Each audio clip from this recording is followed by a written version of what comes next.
Hi, I'm Bob Dodge, and today's Ask the Expert is going to be talking about how we get a bottleneck out of our process.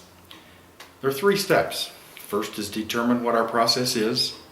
The second is to determine where that bottleneck might occur.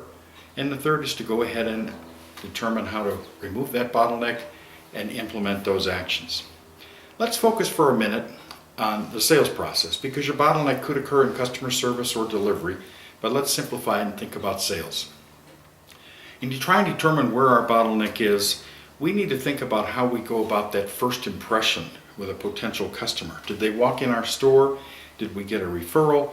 Did we meet them at a networking event? How did we go about that first impression? Secondly, how do we get that appointment?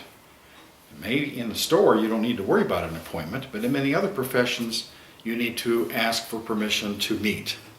In that meeting, how do we go about A, building trust, B, determining what their requirements are, C, what's going to motivate them to make a decision now and in our favor, and thirdly, what is their buying process? And of course that process goes on to how do we determine what to recommend, how do we price it, how do we present it to them, how do we get the order, and all of those kinds of things. Let's assume, for instance, that our bottleneck is in getting that first appointment to go talk to them. And let's determine that that's where our bottleneck is, because we have a lot of leads but very few appointments. We need to think about, there are a lot of aspects that could cause the bottleneck. Who does it? How do we do it? What's the script, or what's the verbiage that we use to get the appointment? What's the tonality, pacing? How much confidence have we got? What's our attitude, frame of mind when we ask for those appointments? So it's not necessarily individual that's at fault. It may be the individual has the capabilities, but we've given them the wrong tools. Maybe they haven't been trained.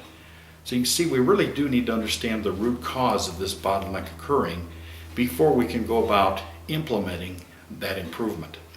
Now also recognize that once we remedy that bottleneck, the bottleneck's going to move to another area in our process. It's much like a garden hose.